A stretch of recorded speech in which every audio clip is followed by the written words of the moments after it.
The ship came out of fold space the way a needle comes through cloth clean. Quiet, no announcement, the unbroken meridian held position at the dark edge of the solar system and ran its eyes over everything. Vial 9 sat in the analysis chamber and did his job. He was good at his job. 22 years of planetary surveys, 43 worlds. Cataloged, assessed, filed. He had a method. The method worked. He followed the method the way water follows a drain, not because he chose to, but because that was simply what water did. He pulled up the intake display and began. 1-star, yellow-white. Middle-aged, stable, 8 planets. Rocky inner system, gas giants out wide. Standard formation, nothing unusual. 1. Inhabited world, 3rd from the sun. He zoomed in. Nitrogen, oxygen, atmosphere. Carbon-based life, a surface temperature. Range within the biological tolerance. Band, liquid water on approximately 71%. Of the surface, green land masses, white. Cloud cover, blue oceans. He typed his first notation, visually unremarkable. Then he typed the population count, 8 billion units. He paused on the number for half a second, not because it surprised him. 8 billion was not unusual for a world this age, but because he always paused at the population number. It was the one moment where the survey stopped feeling like geometry and started feeling like something else. He never named the something else. He moved past it. He began the surface scan. He was looking for the standard things. Agricultural zones spreading out from population centers like veins from a heart, trade routes, road systems. The soft infrastructure of a civilization that had not yet learned there was anything beyond its own sky. He expected the usual picture, a planet that had grown fat and comfortable on its own resources, squabbling with itself over small borders, completely unaware that anything was watching. He had seen this picture 43 times. He began to compose it in his mind before the data finished loading. The data finished loading. He looked at it. He looked at it for a long time. The agricultural zones were there. The road systems were there, but they were threaded through with something else. Something that ran under and over and between all the soft civilian infrastructure, like a second skeleton inside a body. Harder, denser, built for a different purpose entirely. 4,500 military installations. Active, maintained, and staffed. He ran the count again, same number. He cross-referenced against the Empire's database of pre-contact civilizations. In the entire recorded history of the Empire across 1,400 worlds, the average number of active military installations found on a pre-contact world at this stage of development was 3131. He sat with the number 4,500 for a moment. Then he kept reading. 13 separate governing bodies on the surface. They called them nations, he noted, each with independently confirmed nuclear payload capacity. Not one of them, not two.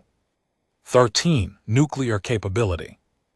On a world that had not yet left its own solar system in any meaningful way. He pulled the timeline.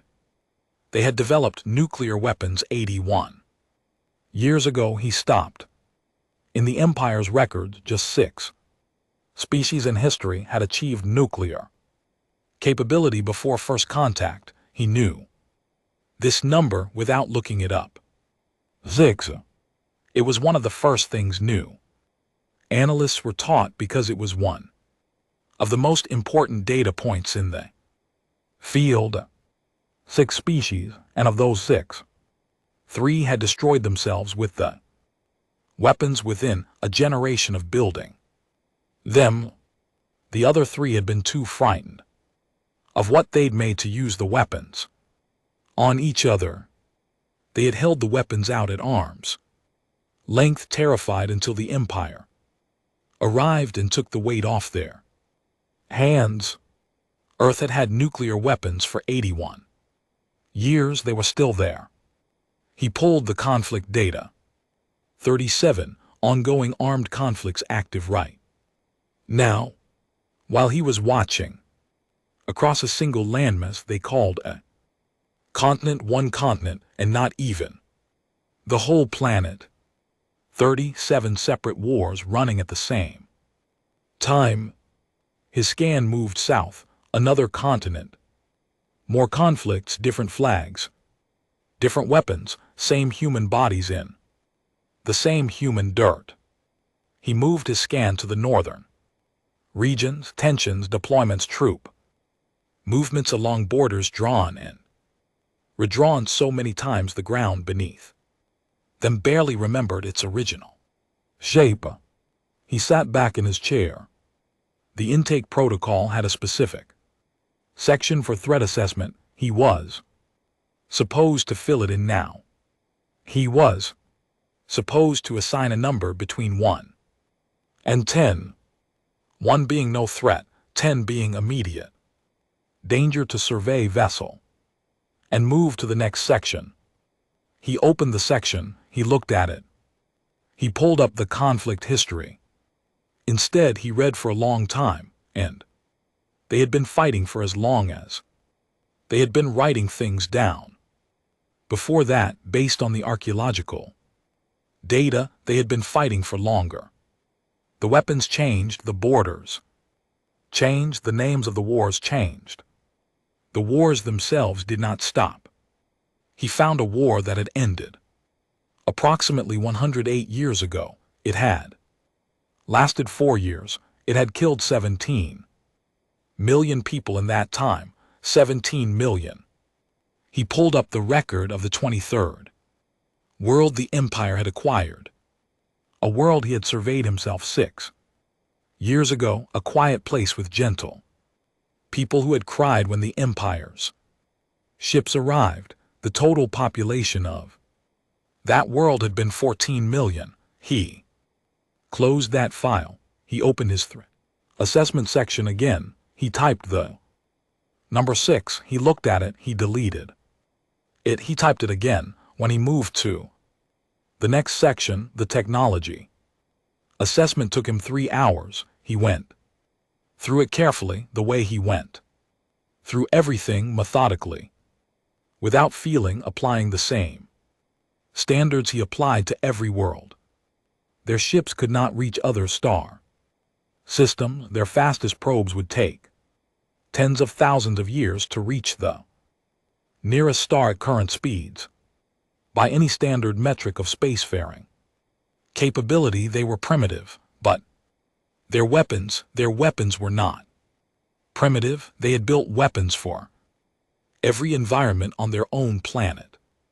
They had weapons that worked in extreme cold, weapons that worked in extreme heat, weapons that worked underwater, weapons designed for the specific atmospheric conditions found in high mountain altitudes, weapons built to function after being buried in mud for weeks. And they had weapons rated. He checked the translation twice to make sure he had it right. Rated to remain operational after a nuclear detonation within 5 km of the user. A weapon designed to survive a nuclear detonation. He read that specification 3 times. He moved on. Their military doctrine was the thing that took the longest. He pulled texts, manuals, strategic frameworks, thousands of years of recorded military thinking. He found one text that was particularly old, several thousand years. Civilization that no longer existed had written it. The civilization was gone. The text was still in use, current. Military academies on planets still taught it. He read the text in 40 seconds. He read it again. It was about deception, about patience, about making your enemy fight the war you had prepared for, rather than the war they intended to fight, about turning weakness into a false front and strength into a hidden thing. He set the text aside. He opened his personal log. He had kept a personal log. For 11 years, his supervisors did not know about it. It was not against regulations. There were no regulations about personal logs because the Empire had never imagined its analysts would feel the need for one. He typed, the text is several thousand years old, the civilization that wrote it no longer exists. The text is still used. He thought about what that meant. For a moment he typed, they outlived their own philosophers and kept the philosophy. He closed the log and went back to work. By the end of the first day, he had a picture. It was not the picture he had expected. He had expected a soft world, round and yielding, the kind of world the Empire's advanced fleets process the way machine processes grain. Feed it in one side, resource-rich and compliant, extracted from the other side, sorted and useful. This world was not that picture. This world was a world that had been running a war college for 10,000 years, and the students had never graduated because the school never closed. He began writing the preliminary report. He wrote the standard sections: population, technology, atmosphere, resource value. High. He noted very high. The mineral deposits alone would justify the acquisition cost several times over. He wrote that section carefully. He knew his supervisors read the resource section first. He reached the threat assessment narrative section.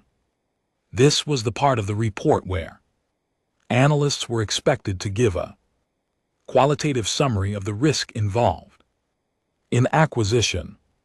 He stared at the blank section for 6 minutes. Then he wrote, Species designation Earth 3 presents an anomalous threat index that requires further assessment before standard acquisition protocol can be recommended. He read it back. He added, initial scan indicates a military infrastructure density that falls outside normal parameters for pre-contact civilizations. At this development stage, conflict history is extensive and continuous. Nuclear capability confirmed in 13 independent governing bodies suggest expanded survey period before fleet deployment. He saved the report. He filed it under preliminary. He opened his personal log again. He typed, I have been doing this for 22 years. Heimdall, I have surveyed 43 worlds. I have a method. The method has always been enough. He paused. The method assumes there is a soft part. He looked at the image of the planet on his display. Blue and green and white. Beautiful. The way a thing can be beautiful from far enough away that you cannot yet see what it is made of. The lights of the night side glittered through the dark. Millions of lit windows, millions of vehicles, millions of lives going about. The business of being alive in the particular loud and tangled way this species went about everything. Somewhere in the feed a building was burning, somewhere else in a different city people were dancing in the street. He watched both at the same time for a while. He typed, they are fighting each other. They have always been fighting each other. They have not stopped. And they are still there. He sent the preliminary report to his supervisor on the command deck. Then he pulled up the conflict data again and kept reading. He read through the night cycle, 12 hours by the ship's internal clock. Though the concept of night meant nothing this far from any star.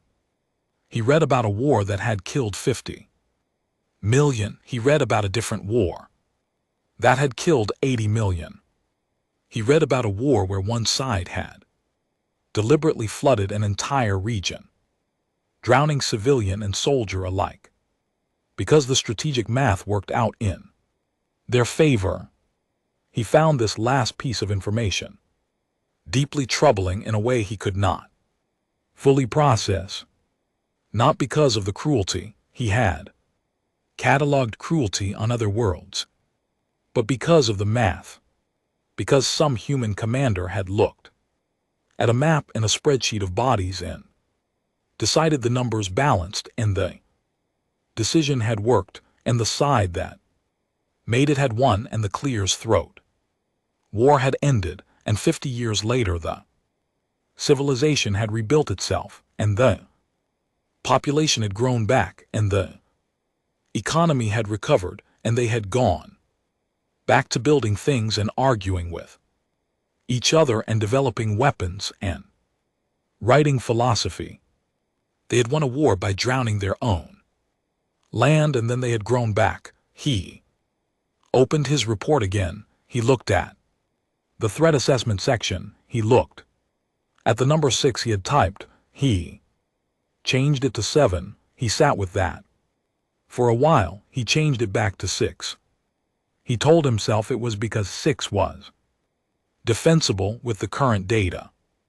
He told himself that 7 would require more documentation. He told himself that this was standard analytical practice. He almost believed himself. His supervisor sent a response to the preliminary report just before the end of the night cycle. It was brief. Continue survey. Confirm soft target. Status. He read it twice. He typed back. Confirmed. Continuing survey. He opened his personal log. Supervisor has requested soft target confirmation. He thought about what to type next for a long time. I have not found the soft part yet. He looked at the planet, still turning, still burning in a few places, still lit up in others, still full of 8 billion units that were, at this exact moment, doing approximately 37 different kinds of violence to each other and approximately 10,000 different kinds of everything else.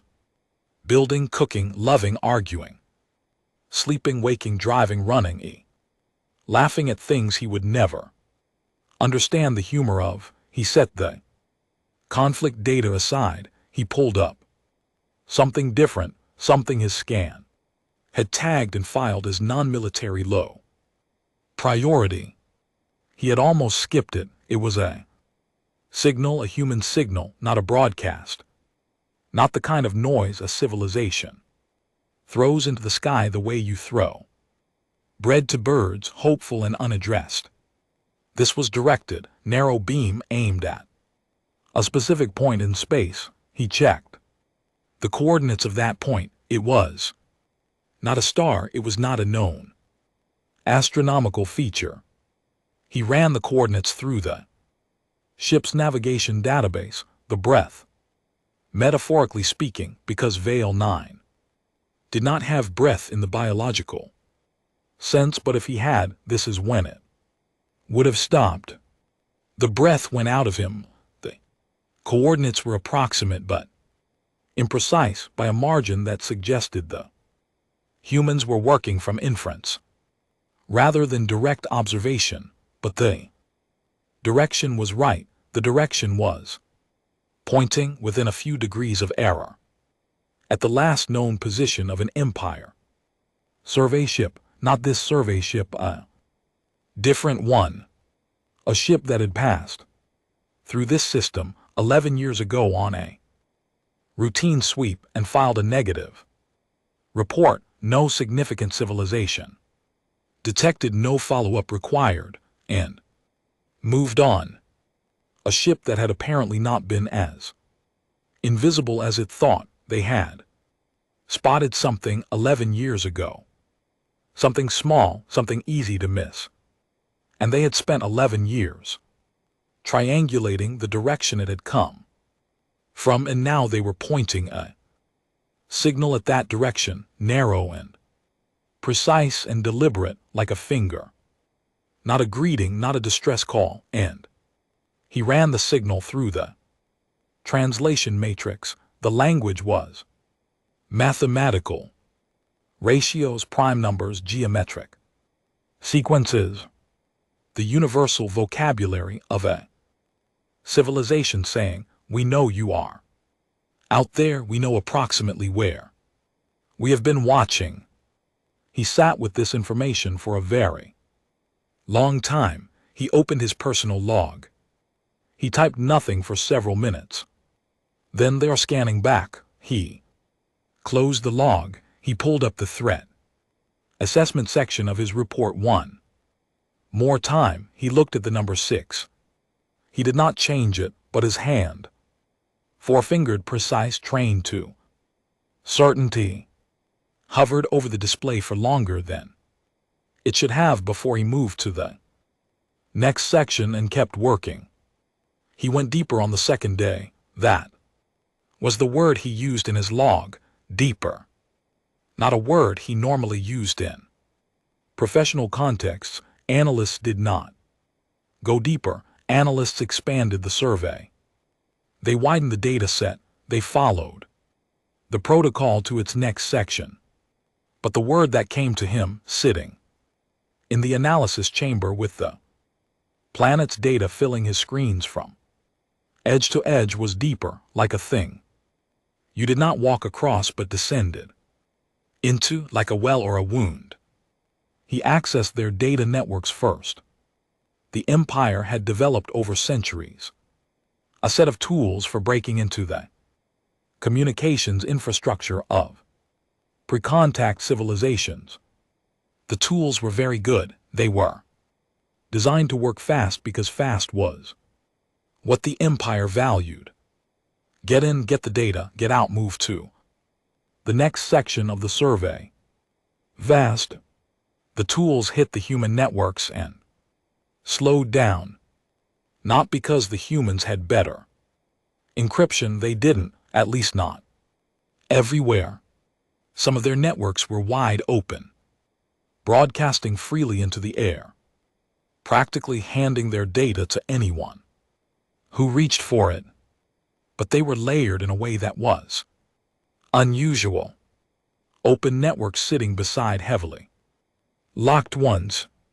Public information right next to something wrapped in cipher after cipher after cipher, like a soft outer shell and a harder thing inside, and harder still the further you went.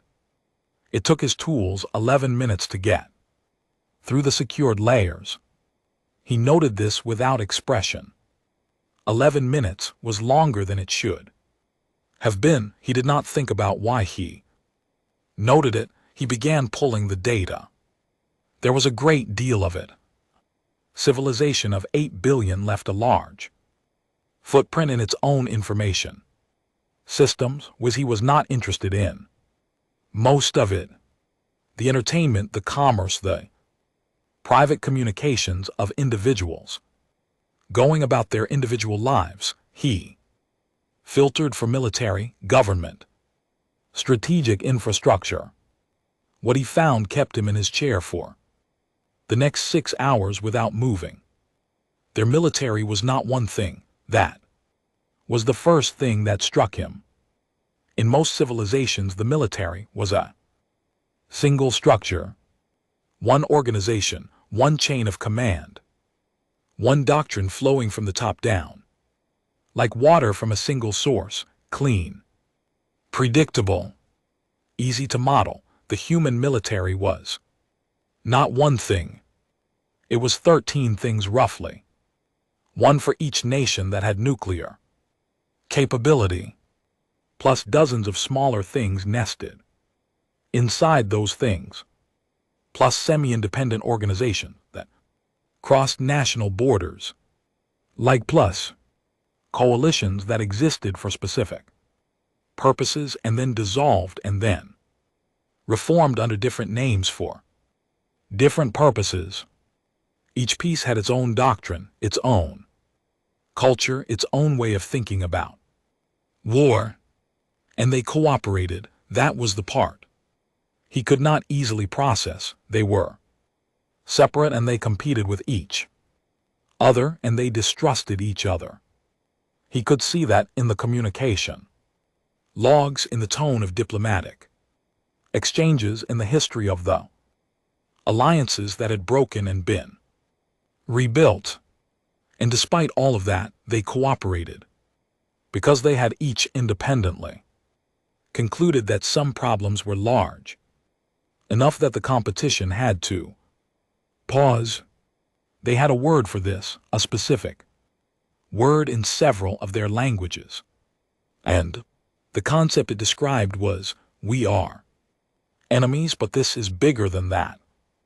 He wrote the word in his personal log and stared at it. He had surveyed 43 worlds. He had never encountered a species that had institutionalized that concept. Every other species he had cataloged either unified under a single government or broke apart along the fault lines of their divisions.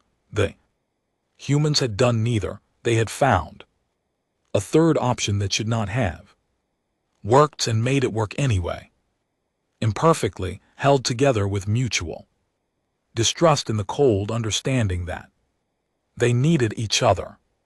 He did not have a category for this in his survey taxonomy. He moved on. He pulled the weapon specifications he had seen there. Weapons from the surface scan. The installations, the hardware, the deployment patterns. Now he went into the technical documentation, the design files, the test records. The first thing he noticed was the A of the documentation. Some of their weapon systems were built on designs that were decades old, 50 years, 60, 70, updated and refined and improved, but built on foundations laid by engineers who were long dead. Most civilizations discarded old weapon designs the way you discard old tools. When better ones exist, the humans kept the old designs. They improved them. They found new uses for old principles. They were incapable, apparently, of deciding that something was fully obsolete. He found this inefficient. He found it unsettling in a way he could not immediately explain. The second thing he noticed was the environmental range for standard weapons engineering across all the civilizations the Empire had cataloged, optimized for the most common combat environment. You built weapons that worked well in the places you expected to fight. This was logical. This was efficient. Human weapons were not built this way. Their weapons were built for everywhere. He found weapons rated for operation in temperatures that would kill the humans themselves. He found underwater weapon systems, high-altitude systems, systems built to function in the kind of electromagnetic chaos that came in the immediate aftermath of a nuclear detonation. He found weapons with redundant firing mechanisms, redundant power supplies, redundant targeting systems, as if the humans, every time they designed something, might imagine the worst possible version of the situation it would be used in, and then design for that version instead of the normal one.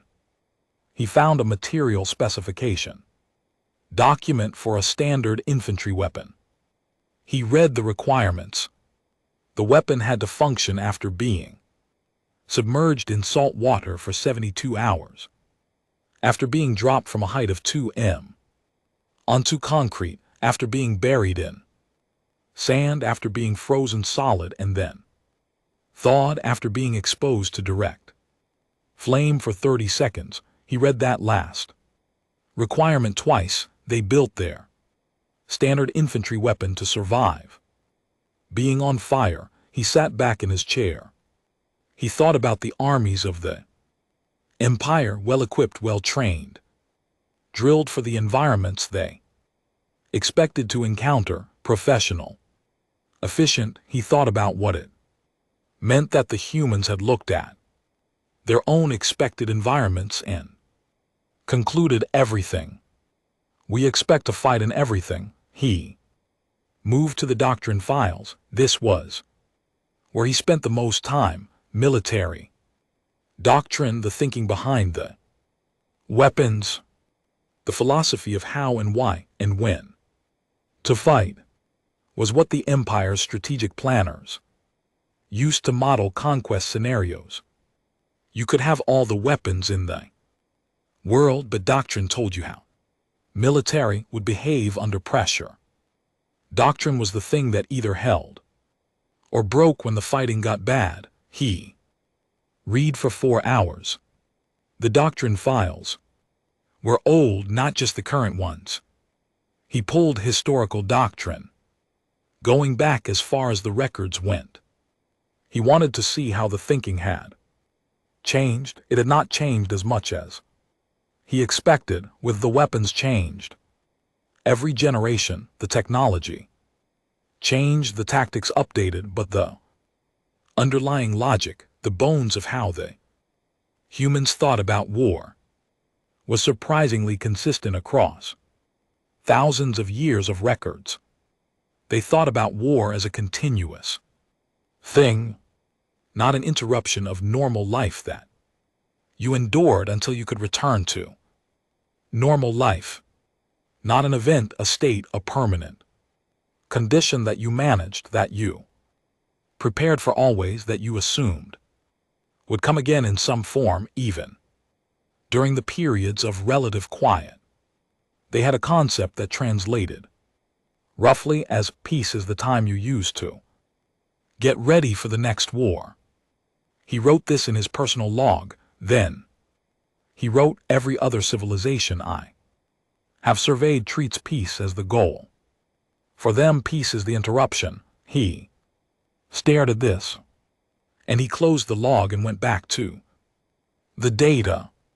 He found the old text again, the one several thousand years old. He had read it in the first day survey, but he returned to it now with different eyes. Now that he understood more about the context it had come from, a civilization under constant threat, surrounded by rivals, unable to afford the luxury of assuming tomorrow would look like today. The text said many things, but the thing he kept returning to was a single idea. Near the center of it, the idea was this: know your enemy, know yourself. In 100 battles, you will not be defeated. He read it several times. Then he pulled a database of military doctrine from civilizations the Empire had conquered over the last 3 centuries.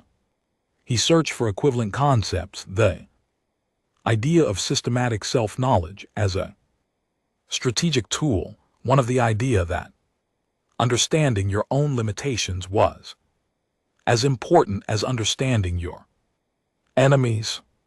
He found partial equivalents in 4 civilizations. All 4 had offered significant resistance during acquisition, more than the initial surveys had projected. He noted this. He did not add it to the official survey report.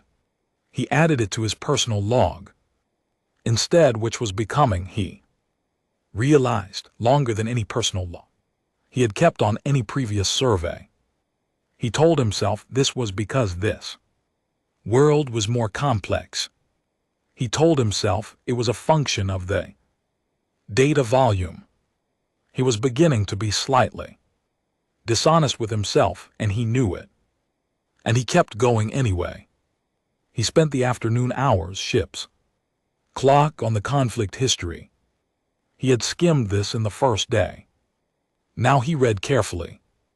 The wars were not what drew his attention. The wars were extensive and brutal and continuous, as he had already established. What drew his attention was what happened after each one. They rebuilt every time, not slowly, not gradually, not over centuries. Vast, shockingly vast. He found a city that had been burned to its foundations by war and was a functioning metropolis again within 30 years. He found entire regions that had been deliberately poisoned, soil contaminated, water systems destroyed, that had been reclaimed and made productive within a generation. He found economic systems that had been completely dismantled by conflict and reconstructed, sometimes better than before. Within decades, they were almost impossible to permanently damage. He found a term in their military literature. It described the capacity of a population or a system to absorb damage and continue functioning. The concept existed in most civilizations' military thinking. The idea that some things could take punishment and keep going. But the human version of the concept was different in one key way. For most civilizations, this term described a threshold, a measure of how much damage you could take before you broke. You tried to stay above the threshold. For the humans, the literature treated the threshold not as a ceiling to avoid, but as a floor to build from. They did not plan to stay above the breaking point. They planned for what happened after the breaking point. They had entire strategic frameworks dedicated to the period after catastrophic damage. How to keep fighting, how to keep organizing, and how to make the enemy's victory cost more than the enemy wanted to pay, even after the defeat had technically occurred. He thought about this for a long time. He found a word, one of theirs. It described the quality of a thing that bent rather than broke, that absorbed impact and returned to its original shape. Resilience. He looked at it from several angles. He wrote it in his log. Below it, he wrote, "This is not a quality they value. This is a quality they have been beaten into. There is a difference." He read it back. He deleted it. He wrote it again. He left it this time. He spent the evening hours on something that was outside his normal survey mandate. He was not sure why he opened the file. He told himself it was for completeness. He told himself all data was relevant. Data. He pulled their cultural output, their art with their literature, their music, the things they made when they were not making weapons or infrastructure or policy. He scanned through it. There was an enormous amount of it, centuries of it, from every corner of the planet in hundreds of languages and forms. He had no framework for assessing cultural output. It was not part of the survey protocol. He read a piece of writing from a human who had survived one of their large wars. The human described standing in a field where a battle had happened, described the quiet, described thinking about the men who had died there. The human did not write about victory. The human did not write about the rightness of the cause or the quality of the weapons or the strength of the army. The human wrote about the quiet field and the names of the dead, most of which the human had already forgotten, and the feeling of standing in a place where something terrible had happened and knowing that the world had simply moved on past it as if it were nothing. Vel 9 read this several times. He had no analytical framework for what he was reading. He put it in a file labeled miscellaneous and moved on, but he did not close the file entirely. He left it open in the background, the way you leave a window cracked without being sure why. He was finishing the technology section of his formal survey report when the notification came in. His scan had been running automated pattern recognition on all outgoing signals from the planet's surface, a standard tool that flagged anything directed outward rather than inward. It had been running quietly in the background all day. He had almost forgotten it was there. It flagged a signal. He pulled it up. It was the same signal he had detected the night before, same narrow beam format, same mathematical language, same direction. But it had changed. It was not pointing at the approximate last known position of the 11-year-old survey ship anymore. It had adjusted the new coordinates, he realized, with a cold that had nothing to do with temperature. The new coordinates were pointing at a region of space approximately 40 light-years from Earth. A region he knew, a region the Empire used a staging area. They had recalculated. They had refined their estimate of where the first ship had come from using 11 years of accumulated data and whatever mathematics they had available, and they had narrowed the target from a general direction to a specific region. Only the region was wrong, off by about 30 light-years from the actual staging area. But it was not randomly wrong. It was systematically wrong in a way that suggested they were working from incomplete information but applying excellent reasoning to it. Given more time and more data, they would narrow it further. He stared at the signal for a long time. They did not know a ship was watching them right now. They did not know where to look for it, but they were looking. They had been looking for 11 years. They were getting closer. He opened his personal log. He typed, "They are not waiting to be found." He thought about that. He typed, "They are looking for us." He saved the log. He opened his formal report. He looked at the threat assessment section. He looked at the number 6 he had typed. To his supervisor had asked for soft target confirmation. He began to type. He typed assessment ongoing, additional data required, soft target confirmation pending further analysis. He sent it. He pulled up the cultural file he had left open in the background, the piece of writing about the quiet field and the forgotten names. He read it once more. He did not know why. He closed it. He kept working.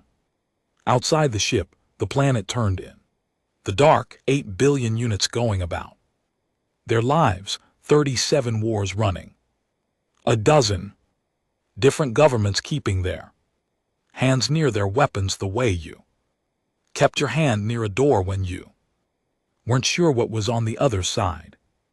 And somewhere on the surface, where a team of humans sat in a room and pointed a narrow beam of mathematics at the stars and waited to see if anything pointed back.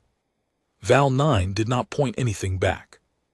But for the first time in 22 years of surveys, he was not entirely sure he was the one doing the watching. He wrote the full report on the third day. He had been avoiding it. He knew that. He had extended the survey, pulled more data, opened more files, written more entries in his personal log, all of it in some part delay.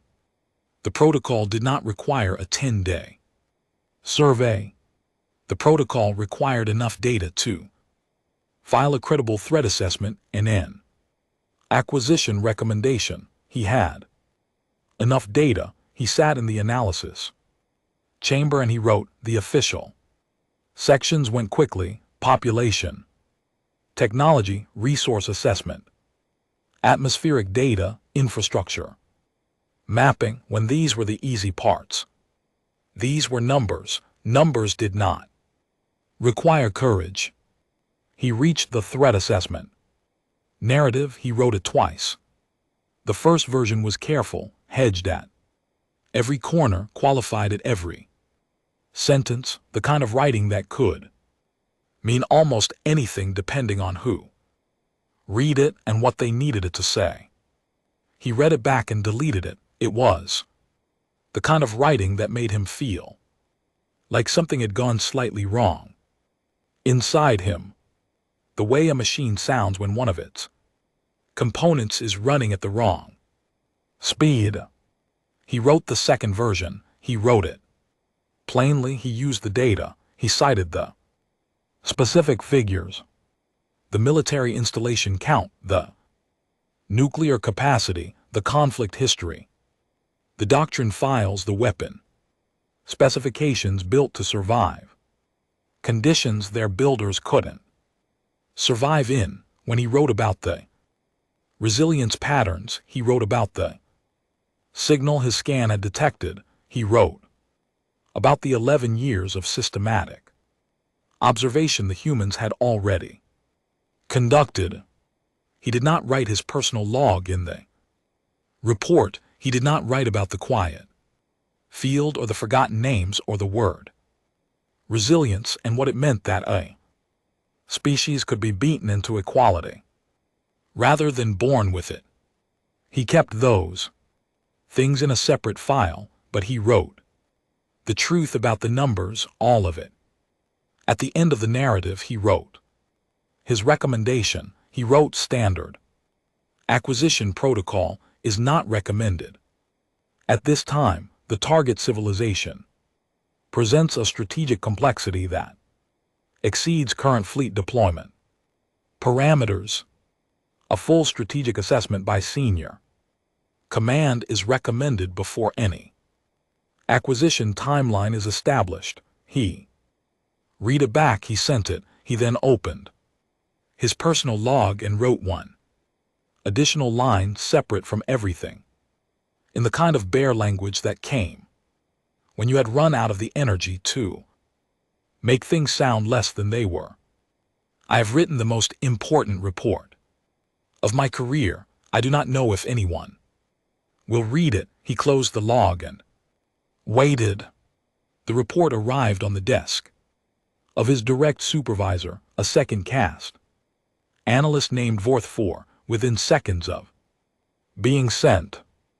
Vorth 4 read the executive summary. He read it a second time more slowly. He sat back in his seat on the command deck of the unbroken Meridian and thought about several things at once. He thought about the acquisition timeline that senior command had already attached to the survey, 18 months from initial contact to full resource extraction, a timeline that had been planned before the survey began, because the mineral projections had been very compelling and senior command preferred timelines that were established before the data complicated them. He thought about what it would mean to forward this report upward. He thought about the 17 other surveys running simultaneously across the Empire's expansion front, all of them progressing on schedule, all of them moving their target civilizations through the standard pipeline without incident. He thought about his own performance review, which was coming in 6 weeks.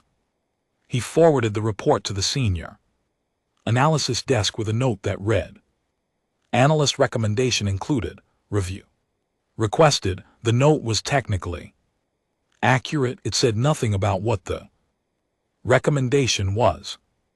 The report arrived at the senior analysis desk of senior analyst Kane 2, who had 12 active survey files open at any given time and a method for processing incoming reports that prioritized brevity. He read the executive summary. He scanned the threat assessment narrative. He reached the recommendation and read it twice.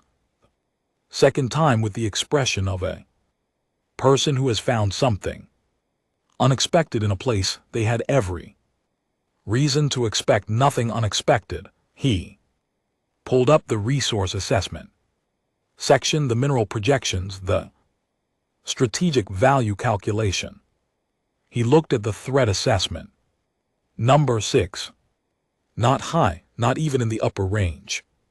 He thought about the recommendation. He thought about the 18-month timeline. He forwarded the report to the strategic operations desk with a note that read, Analyst flags complexity, recommend strategic review.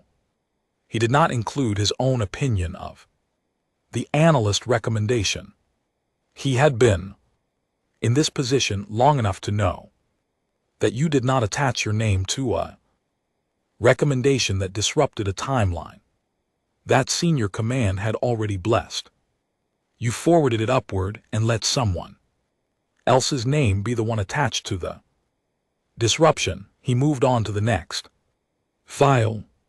The report arrived at the strategic operations desk of operations director Sial 1, who had attended the original briefing where the Earth acquisition timeline had been established, who had been in the room when the resource projections were first presented, and who had a memory for the specific quality of a report that could cause problems for a project he was responsible for.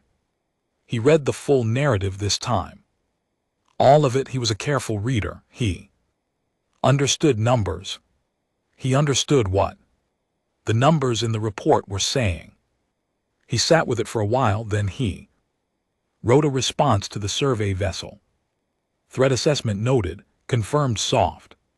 Target status is achievable, acquisition timeline remains active, additional data collection authorized if required for confirmation. He read this back. He added note, resource value of target remains extremely high. All assessments should factor strategic benefit alongside risk projection. He sent it.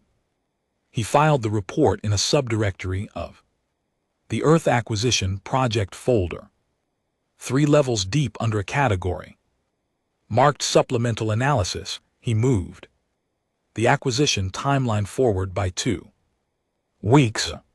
Position timeline forward by 2 weeks.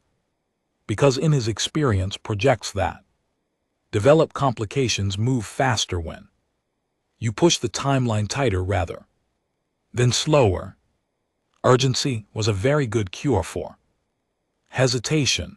The report would be read by exactly one more person before it was forgot. That person was a junior aide who was cleaning out the acquisition project folder 18 months later and who came across it in the supplemental analysis subdirectory and who read it with the concentrated attention of someone who was young enough to still be genuinely alarmed by alarming things. The aide forwarded it to his superior with a note that said, should we have looked at this more carefully? His superior sent back a single word. Irrelevant. By then, of course, a great deal had already happened. On Earth, in a building that did not appear on public maps, in a city that was not important enough to be considered strategic target by anyone who didn't know what the building contained. Commander Addis Akefer stood in front of a display and looked at a blip. The blip had been there for 6 days. It sat at the far edge of the solar system, past the 8th planet in the cold dark, where nothing human had ever traveled. It did not move. It did not transmit anything that her equipment could detect. Whatever it was using to Communicate, it was using a method she hadn't broken yet. But it was there. Her second in command, a man named Colonel Yusuf Hassan, stood behind her. He had been standing there for 4 hours. He had the posture of a man who had learned through long experience that sometimes the most useful thing you could do was be present and quiet and ready. He said, "Ma'am." She said, "That drags." He waited. He said, "Orders." She looked at the blip for another moment, then she turned from the display and walked to the center of the room, where a long table held a series of screens showing global status, military deployments, communication channels, the network of quiet preparatory activity that had been running at low intensity for 30 years under the official designation of theoretical contingency planning. "Wake the councils," she said, "all of them." He moved. "Hassan, get me the threshold files." He stopped. He turned back. There was something in his face that was not quite fear, but was related to it. The expression of a man who had worked toward a moment for 30 years and had somehow, despite everything, never fully believed it would arrive. "Yes, ma'am." He left. She stood at the table and looked at the global status screens for a long time. She was 54 years old. She had spent 30 years in the section of the military that officially did not exist, doing the work that officially was not being done, preparing for a scenario that was officially theoretical. 30 years of quiet, careful, deliberate preparation in the margins of a defense establishment that had, for most of that time, preferred to keep the margins small. She had a daughter, 7 years old. She was in school today, learning mathematics and how to read maps. She did not know what her mother did. She thought her mother worked in government, which was technically correct. Not this Tuesday. Akefer put her hand flat on the table. Not this Tuesday was not a prayer. It was a deadline, the most specific deadline she had ever set herself. It had a body count attached to it and a detailed operational plan and 30 years of accumulated preparation behind it. Not this Tuesday meant she had work to do, and the work was not finished yet, and the blip at the edge of the solar system was going to wait until she was ready. She took her hand off the table. She sat down. She opened the preliminary threshold file on the screen in front of her. The threshold files were 40 years old at their core, older than Akefer's career, the older than most of the military technology they referenced. Seated by a group of people in several different countries who had looked at the history of human civilization and asked a simple question: what if the next threat is not from here? The people who asked the question had been careful. They had framed everything as theoretical. They had worked through official channels where they could, through informal ones where they couldn't. They had built a framework quietly, piece by piece over 4 decades, keeping it updated as technology changed and doctrine evolved, adding new contributors in each generation who were read into the project under increasingly elaborate cover designations. Akefer had been read into the project at age 24. She had devoted 30 years to it. Even the framework had a simple central premise: we do not know what they have. We do know what we have. We cannot match them at their strengths, so we make them fight at ours.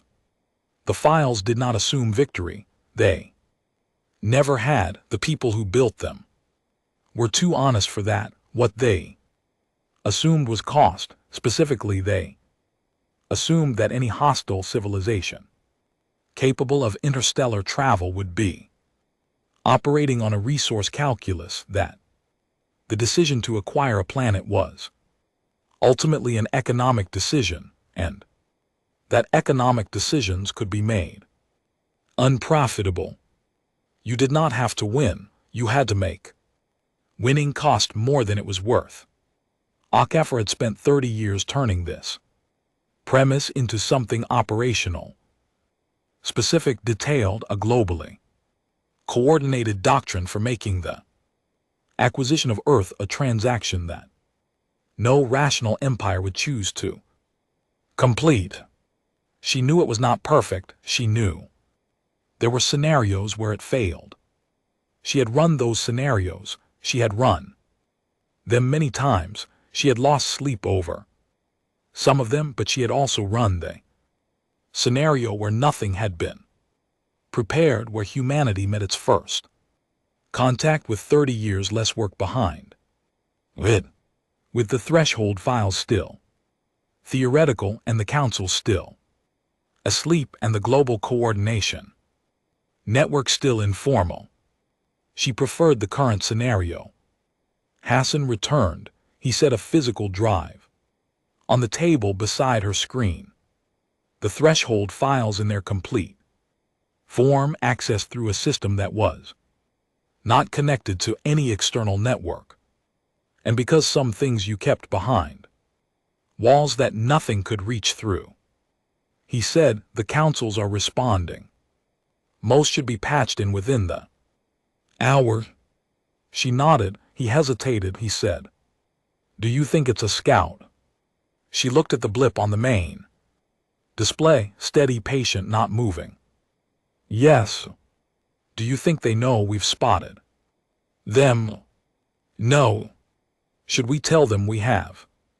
She was quiet for a moment, not yet. Hassan stood there. He was a careful man and a smart one. And she valued him precisely because he asked questions instead of waiting to be told things. He said, what are you thinking? I'm thinking, she said, that the most important intelligence we have right now is that they don't know what we know. That's worth more than anything else we've got, so we sit on it. He nodded. Slowly, she said, I'm also thinking that whoever is on that ship has been watching us for almost a week and hasn't called for a fleet yet. That could mean they don't think we're a threat, or it could mean, she said, that whoever is doing the watching is smarter than the people giving the orders. She said this without satisfaction. It was not a hopeful thought, a smart watcher filing reports that weren't being read was a situation she recognized. She'd spent 30 years filing reports that weren't being read by the people who should have been reading them. She picked up the physical drive. She held it for a moment. Get me a global read on military readiness, full spectrum. I want numbers in 20 minutes. She set the drive down, and Yusuf, he paused. Tell the councils this is not a drill. But tell them I know we've said that before. She looked at the display. Blip steady in the dark. Tell them this time I need them to mean it. He left. She opened the threshold files and started reading from the beginning, the way she always did when she needed to remember why 30 years of work in the margins of official reality had been worth exactly what it cost. The building hummed around her. Outside its walls, the city went about its ordinary Tuesday. Traffic and weather and people on their way to somewhere else. A planet of 8 billion who did not know a ship was watching them from the edge of their solar system and had been for almost a week. Akefar read. The blip sat at the edge of the solar system, not moving. Both of them waited. High Emissary Sorth had done this 41 times. He reminded himself of this as his Shuttle descended through the atmosphere of the third planet. 41 first contacts, 41 ceremonies, 41 civilizations that had looked up at the Empire's ships and understood in the specific way that all civilizations eventually understood that the shape of the universe had just changed around them, and there was nothing left to do but decide how gracefully they stepped through the door being opened for them. He was very good at this. The Empire did not send second-rate personnel to conduct first contact ceremonies. The ceremony was important. It set the tone for the acquisition. A ceremony done well made everything that followed easier. The cooperation, the resource extraction, the gradual integration into the Empire's broader structure. Ceremony done poorly created friction, and all when friction cost money and time and occasionally lives, and the Empire disliked all three. Sorth had never done a ceremony poorly. He adjusted his collar, ceremonial fabric deep blue, the color the Empire used for official diplomatic occasions, because analysis across hundreds of civilizations had found it to be reliably perceived as calm and authoritative. He reviewed his notes. He ran through the opening address in his mind. He thought about posture, tone, the specific quality of silence that a good emissary learned to use, the way sculptor used empty space. He was ready. The shuttle broke through the cloud layer. Below him the planet was very green, very blue, covered in light cloud that moved in long, slow patterns across the land masses. Beautiful in the way that living worlds were always beautiful from a certain altitude, before you descended far enough to see the details. He saw the scars from here, the places where the land was marked by old conflict, old fire, old construction, and destruction laid on top of each other in layers. The world wore its history on its surface the way some people wore their years on their faces, openly, without apparent embarrassment. He noted this and moved on. The designated meeting point was a flat area outside a mid-sized city on the northern continent. The coordinates had been transmitted through the same mathematical signal language the humans had been using to communicate outward. The Empire had recognized it immediately and responded through the same channel. The exchange had been brief and formal. Arrival time, location, and number of personnel, the minimum vocabulary of an appointment being made. The humans had agreed to the location without counter proposal. Sorth had found this mildly encouraging. Civilizations that tried to change the meeting location were usually trying to gain some small tactical advantage. Agreeing immediately suggested cooperation, or it suggested that they had no preference because the location did not matter to them. He had not fully decided which interpretation he preferred. The shuttle set down. The landing was smooth. Sorth waited the appropriate 3 seconds, long enough to indicate composure, short enough to indicate confidence, and then descended the ramp. He saw her immediately, one person, standing on a low platform that had been set up in advance. His people had arranged the platform, and she had simply stepped onto it as if it had been there for other reasons, and she had found it convenient. She wore a dark coat, simple, slightly too large for her in the way of a garment that had been grabbed in a hurry, though he did not think it had been grabbed in a hurry.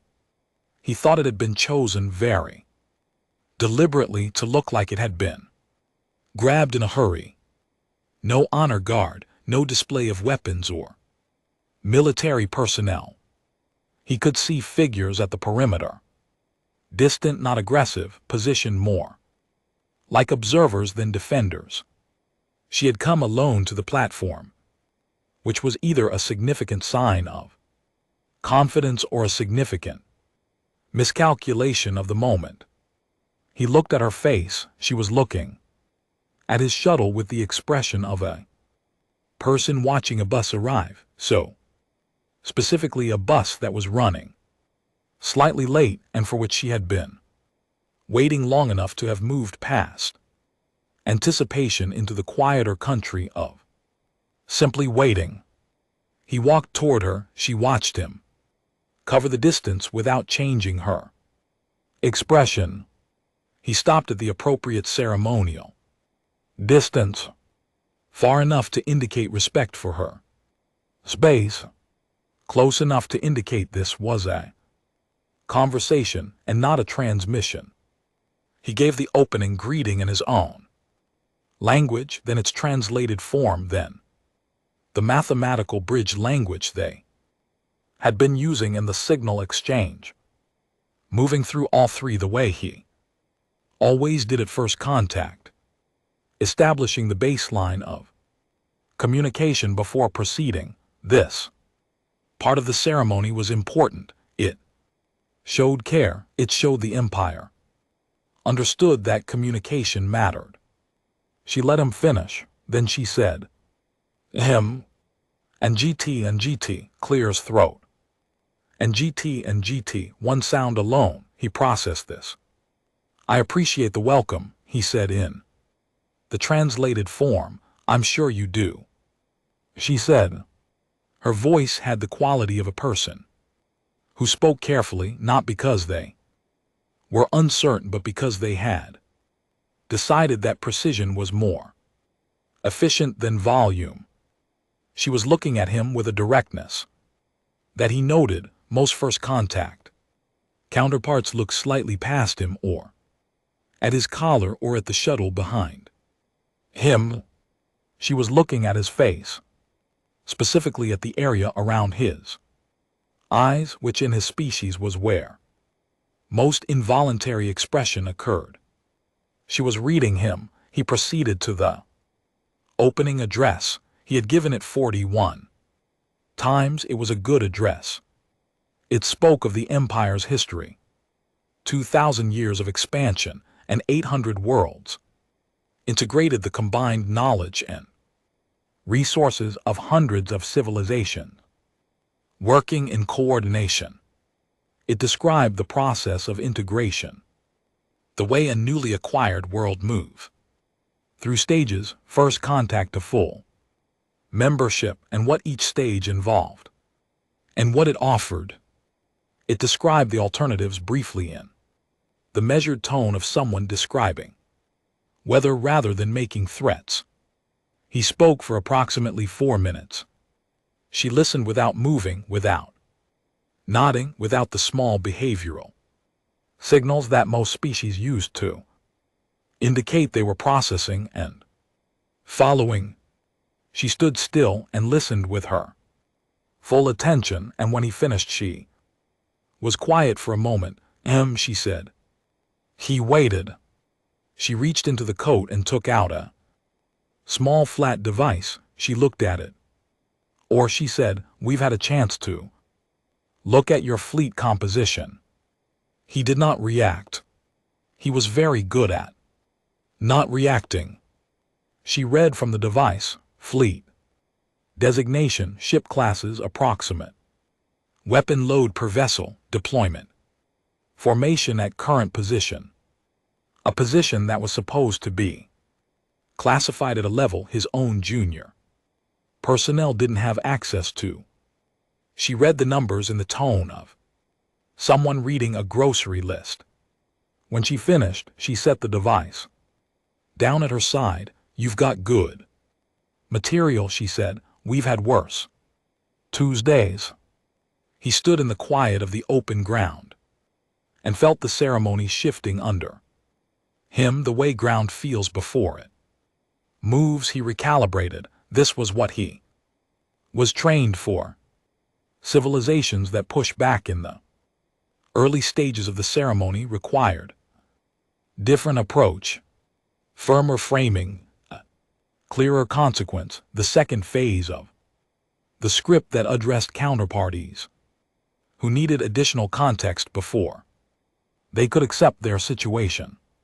Clearly, he had used the second phase 7 times. It had never failed. He moved to the second phase. He spoke about what resistance to the acquisition process had historically cost civilizations at this development stage. He was precise about it. He used numbers because numbers were honest, and the second phase worked best when it was honest. He described the fleet that would follow the initial contact mission. He described its size and its capability.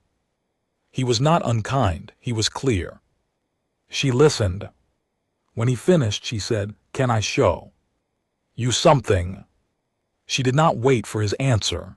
The platform beside her activated a display surface that had been built into it, what which he had taken on first inspection to be a decorative element.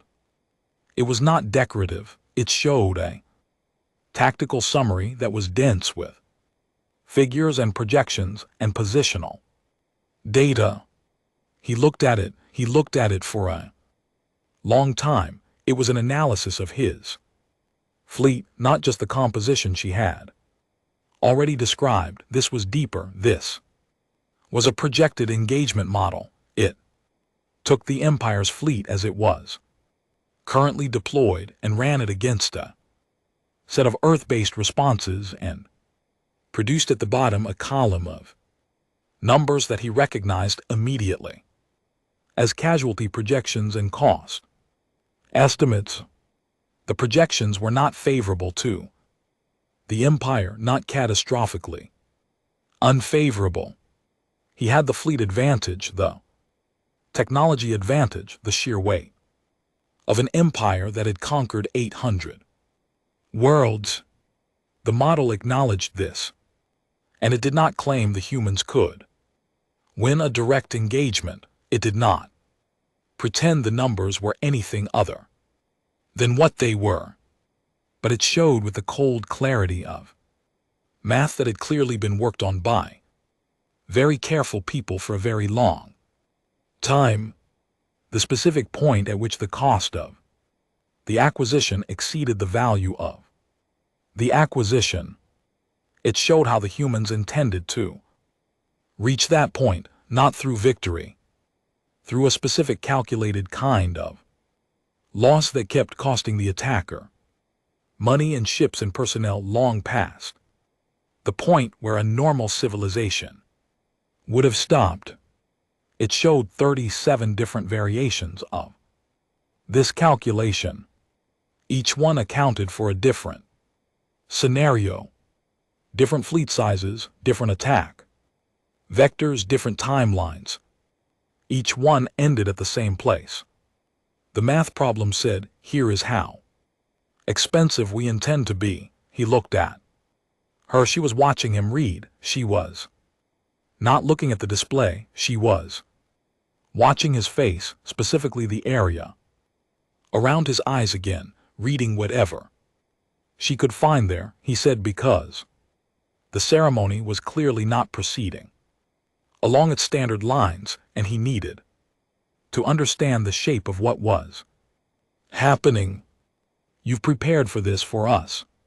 Specifically, we've been preparing for something like you for a long time," she said. "Shape of the problem is pretty consistent." "What problem?" She looked at him, not warm, not cold either.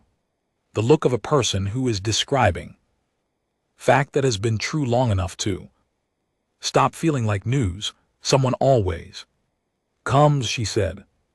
He stood with that. Someone always comes. Well, he had conducted 41 first contact ceremonies. He had stood in front of 41 civilizations and delivered the opening address and moved through the phases of the ceremony and watched 41 sets of leaders arrive at the understanding of their situation. He had seen fear and grief and anger and despair and occasionally a specific kind of exhausted relief, the relief of civilizations that had been struggling alone for so long that the arrival of something larger felt, in some awful way, like company.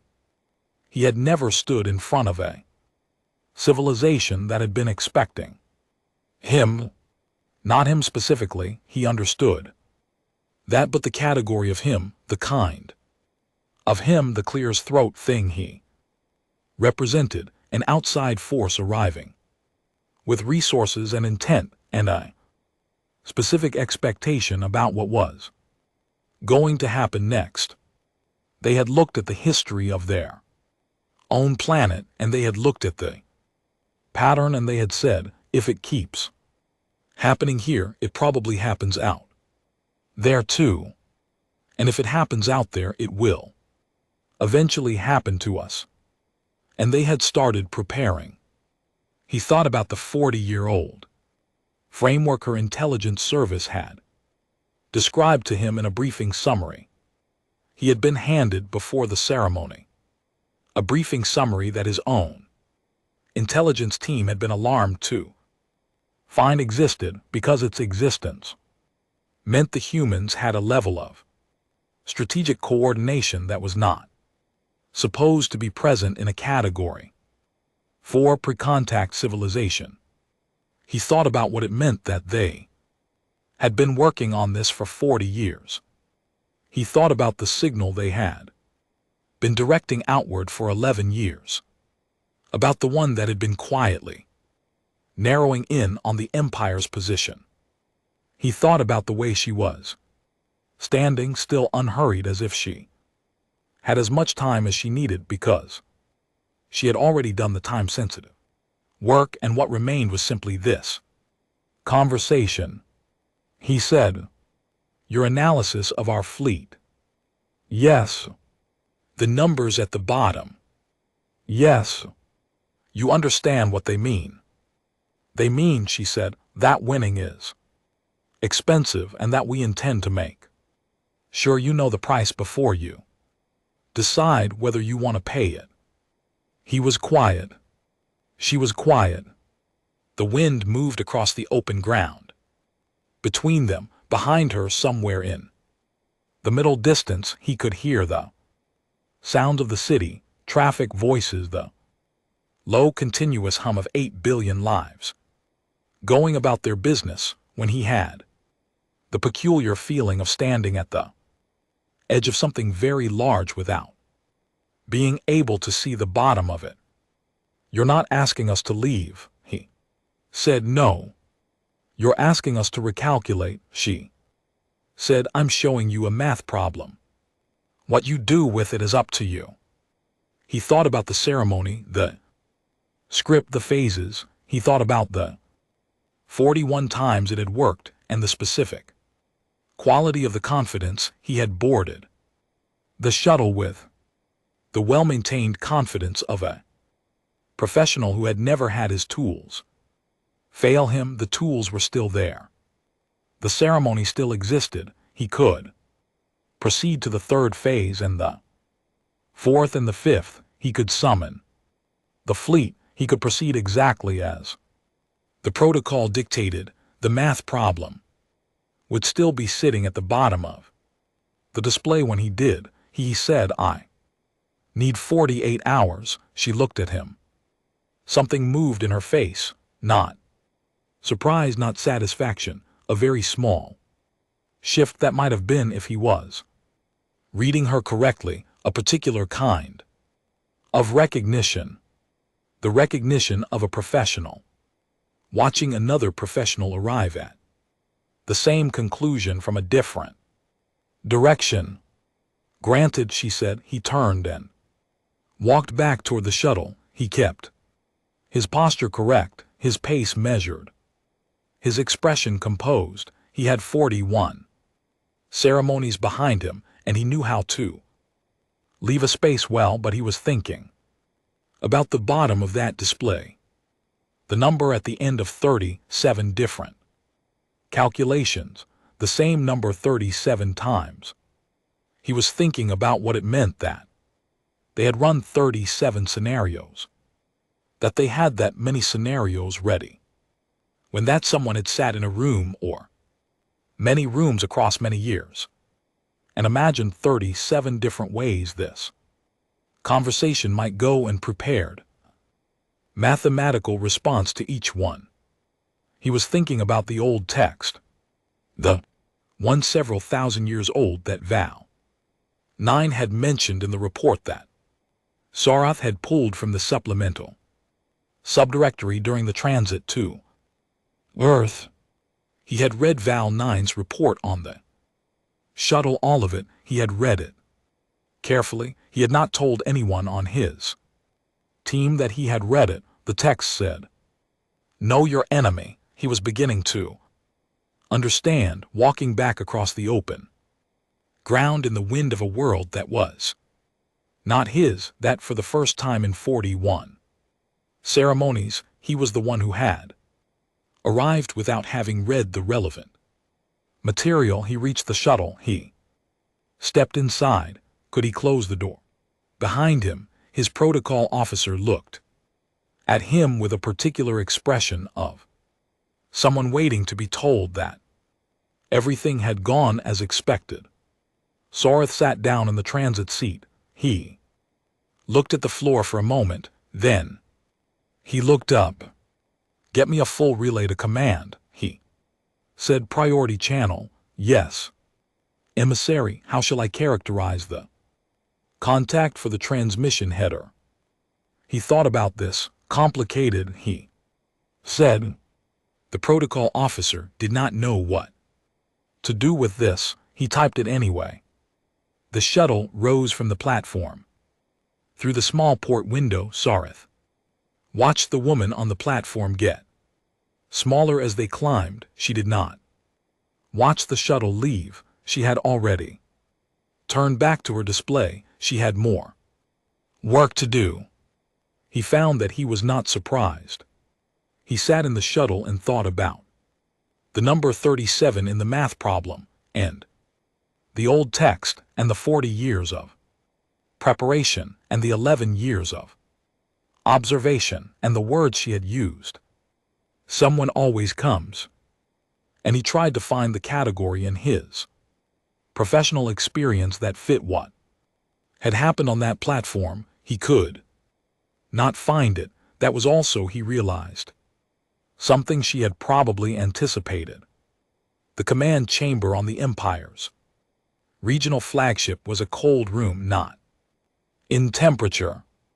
The climate systems maintained a comfortable and consistent atmospheric envelope throughout the vessel, cold in the way that rooms used for certain kinds of decisions became cold, the way a surface becomes smooth from being touched by the same hands in the same way too many times. The room had hosted 43 acquisition briefings. It knew how to hold that kind of conversation. 4 senior strategists sat at the round table. High Emissary Sarath stood at the head of it. He had prepared his debrief carefully during the transit back from Earth. He had thought about what he was going to say. More precisely, he had thought about the gap between what he knew and what this room could hear. The gap between truth as he had experienced it on that platform in the wind of the third planet, and truth in the form that these 4 people, with their specific histories and their specific investments in the current acquisition timeline, were capable of receiving. He had closed that gap as much as he could. He was not sure he had closed it enough. He delivered the debrief. He spoke for 20 minutes. He covered the contact in full, the platform, the woman, the data she had shown him. He described the fleet analysis she had presented, the 37 scenarios, the cost Projections, the mathematical argument that she had set in front of him without hostility, without theater, with the same matter-of-fact clarity with which you might set a bill on a table. He watched the faces at the table as he spoke. The four strategists had the particular quality of very senior officials during a briefing, attentive in a managed way, the attention curated, turned on and off, like a tool. They were present for the parts they needed, they were elsewhere for the parts that complicated things. He reached the recommendation section. He said the acquisition cost projection has changed significantly. He displayed the numbers Aquifer had shown him. It reframed in the Empire's own accounting language, the language of resource value, operational cost, projected personnel loss, material attrition across the full engagement timeline. He had done this translation carefully.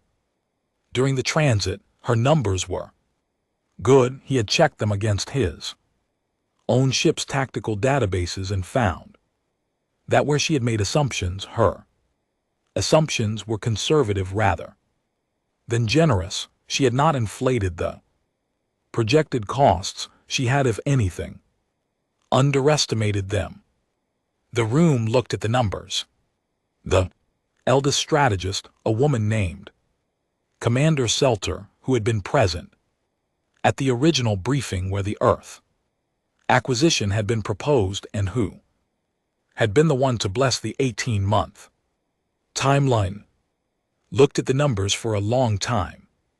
These are their numbers, she said. They are accurate, Sorath said. You verified them against our own tactical data? Yes. Selter was quiet. Sorath had known her for 11 years. He had seen her in many rooms processing many pieces of information. He knew the specific quality of her silence that meant she was angry, and the specific quality that meant she was thinking, and the specific quality that meant she had already made a decision and was now deciding how to announce it. This was the third quality, he continued before she could speak. I am not recommending withdrawal, he said.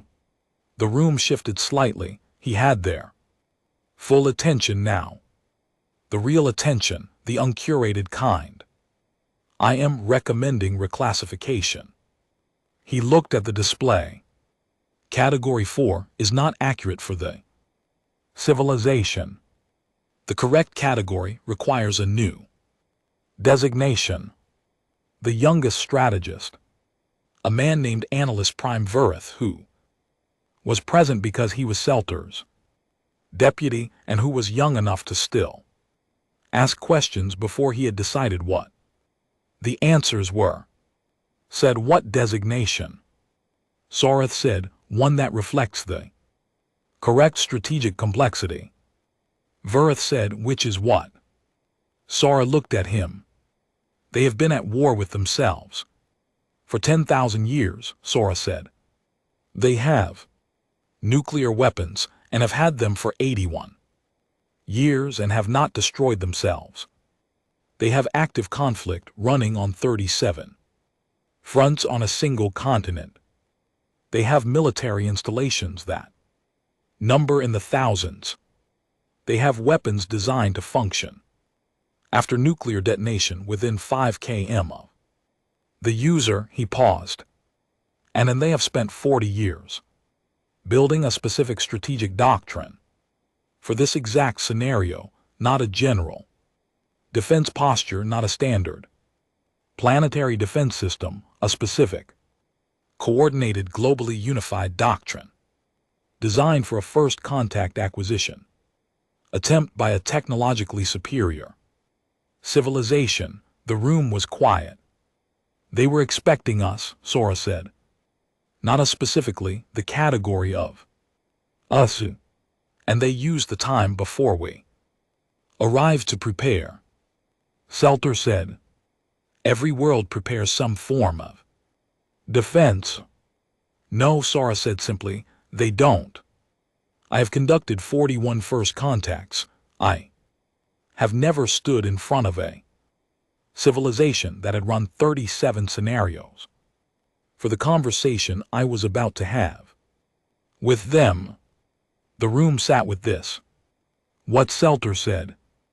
The resource value remains extremely high. It does, Sora said. The strategic benefit of the acquisition remains significant. It does. Then what precisely is the recommendation? Sora thought about the woman on the platform, the math problem on the display, the specific quality of her stillness.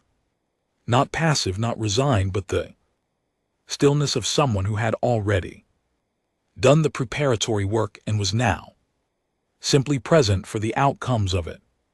He thought about the old text. Know your enemy. He thought about what she had said. Someone always comes, he said. The recommendation is that we do not proceed under the assumption that this is a standard acquisition. The recommendation is that we recognize what we are looking at and decide with full information if and what we want to do about it. He looked at Selter. I am not telling this room what to do. I am telling this room what I saw, and what I saw was a civilization that has been sharpened by its own history into something that does not have a direct equivalent in our taxonomy. They are not Category 4. They are not Category 7. He paused. They are something we haven't named yet. The room was very quiet, Varath said, quietly to no one in particular. What do we call them? Sorath did not answer. He did not need to. The word was already in the room.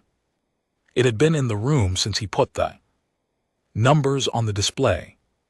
The 4 people at the table were all senior enough and experienced enough to have recognized it when it arrived, even if none of them wanted to be the first to say it aloud. The word was one the Empire used rarely. It won it, reserved for civilizations that had earned a specific kind of standing, not through size or technology or political power, but through a demonstrated capacity to make the Empire's standard methods inappropriate. The word was peer. Selter looked at the display for a long time, then she said, strategic review. 90 days. She looked at Sorath. Acquisition timeline is suspended. Pending review. She did not say, you were right. She did not say, the original assessment was wrong. She said, dismissed, and Sorath left. The room and the 4 strategists sat in the cold chamber and looked at the numbers on the display and did not speak. For a while, Vial 9 received the notification on the unbroken meridian 2 days later. Acquisition timeline suspended. Strategic review ordered. His survey vessel to hold position. Pending further instruction. He read it again. He sat in the analysis chamber and looked at the notification for a while. He opened his personal log. He had been keeping it for 22 years. It was the longest document he had ever written. And GT clears throat. And GT. It was also the most honest one, which was not something he had intended when he started it. It had become honest gradually over many surveys and many worlds, in the way that private writing becomes honest when no one is reading it. He typed for a long time. The acquisition order has been suspended. Pending strategic review.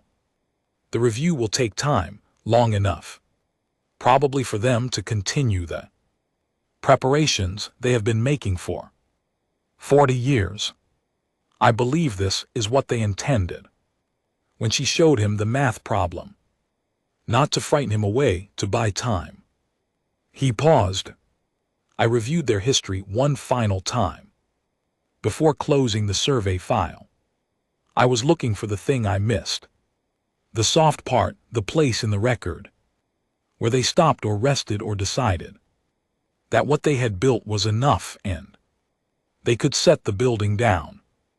I did not find it. He read this back. I found something else instead, in one of their older conflicts, not the largest one, not the most famous one of the middle-sized ones that their historians record in the long list of wars the way you record items in an inventory. I found a term. It was used by a military theorist, writing in the aftermath of that particular war. A theorist who had lost the war, and which may be why the thinking in the text had a specific quality of clarity that winning tends to obscure. The term described a strategy. The strategy was this: you could not always win a direct engagement, you could not always prevent the enemy from taking ground or destroying your assets or advancing on your position, but you could make the act of advancing so expensive in personnel, in material, in time, in the slow drain of a campaign that never ended, that the enemy ran out of the will to continue before you ran out of the capacity to resist, not victory. Something the theorist called attrition. The capacity to absorb damage until the attacker runs out of the will to deliver it. He sat with the word. They have an entire science of it. They have had it for 4,000 years, possibly longer. The term is that old, well, and the concept is older than the term. I closed the survey file. I did not file it in the recycling queue. I moved it to the primary archive under a new designation. He looked at the designation he had given it, a single notation that was outside the standard taxonomy, not a category number, a word. Ongoing. He closed the log. He sat in the analysis chamber and looked at the planet on his display. Still turning, still lit on the night side, still running its 37 conflicts. Still building, still repairing, still pointing a narrow signal beam at the stars with the patient, deliberate energy of a species that had learned somewhere in its long and brutal history that the most important thing was not to stop. He did not know what the strategic review would conclude, but he did not know if the Empire would return with a larger fleet or a different approach or a negotiating posture or nothing at all. He did not know if the review would arrive at the word he had not said aloud in the command chamber. He did not know if any of it would matter. What he knew was the thing that had taken him 6 days of survey data and 22 years of professional experience and a personal log that had become something he had not intended. He knew this. There was no soft part. There had never been a soft part. Whatever softness this species had once possessed, the 10,000 years of its own history had worked on it the way water worked on stone, patiently, continuously, without interruption, until what remained was something else entirely. Something that looked from a distance like a world, like a Category 4 pre-contact civilization with limited technology and a lot of internal conflict, and was up close something that did not yet have a name in any language he spoke. He sat with this for a long time. Then he pulled up the cultural file he had never fully closed, the piece of writing about the quiet field in the forgotten names, the human who had stood in the place where the battle had been and thought about the dead and written about The world moving on, he read it again. He still did not have an analytical framework for it. He put it in the primary archive next to the survey file, marked ongoing. Al-Kefir was in her office when Hassan told her. He came in without knocking, which meant it was important, and said, "The fleet has moved to holding position. Long-range scan confirms no advanced movement. And there's a general broadcast on the contact channel. Standard diplomatic frequency, the same one Sorth used." She looked up from the files she had been reading. What does it say? Strategic review, 90 clears throat. Days minimum. They're asking for a formal communication channel to remain open. She looked at him. That tracks, she said. She stood up. She went to the window. The city was bright in the afternoon. Ordinary, unhurried, doing what cities did on days when nothing officially remarkable was happening. Hassan said, 90 days. 90 days, she agreed. And after that, she looked at the sky. Up past the buildings, past the weather, past the ordinary afternoon, somewhere. Up there, past everything visible. Fleet sat at the edge of our solar system and did math. After that, she said, "Oh, we find out how good their math is." She did not say it with fear. She did not say it with satisfaction. She said it the way you stated a fact about weather, descriptively, without investment. Whether the weather was what you wanted. Hassan stood beside her for a moment. He said, "Do you think they'll come back?" She thought about Soroth, about the way he had looked at the display, about the specific quality of his silence when he had read the numbers. Not the silence of a man deciding whether to be frightened, but the silence of a professional, recalibrating in real time, understanding something he had not fully understood before. "Yes," she said, "but differently." She turned from the window. Her daughter was coming to visit that afternoon. She had arranged it a week ago, before the blip appeared at the edge of the solar system, before the councils were woken, before the threshold files came off the secure drive and became operational rather than theoretical.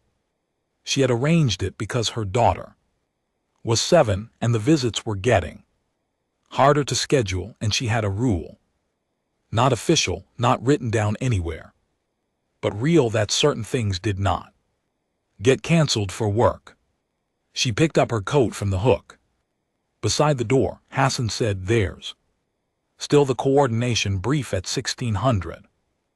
I'll be back by 1530, she said. She put the coat on. She looked at the display one last time, the blip holding position, steady in the dark at the edge of everything. "Keep the channel open," she said. "Keep the councils at readiness. And then get me an updated analysis for the morning brief." She buttoned the coat. "We have 90 days, let's use them." She left the office. The building hummed around her as she walked the corridor toward the exit. The screens on the walls showed global status, readiness levels, communication channels, the quiet machinery of 30 years of preparation holding steady at the level she had asked it to hold. Green across the board, the way she had needed it to be. She walked out into the afternoon.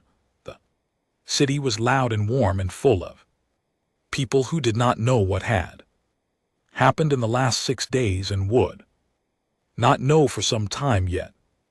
A child's snorts ran past her on the pavement, chasing something. A man was arguing on a phone somewhere. Down the block, music was coming out of an open window.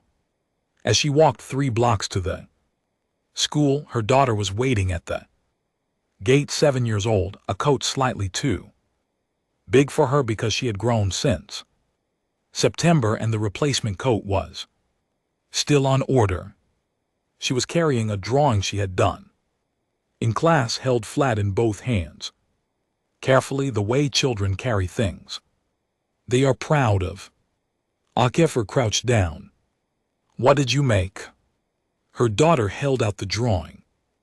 It was a picture of space, dark background, stars, snorts made of crayon, yellow and white, and in the center a small blue circle, recognizable in the way that a child's drawing of a beloved thing is always recognizable.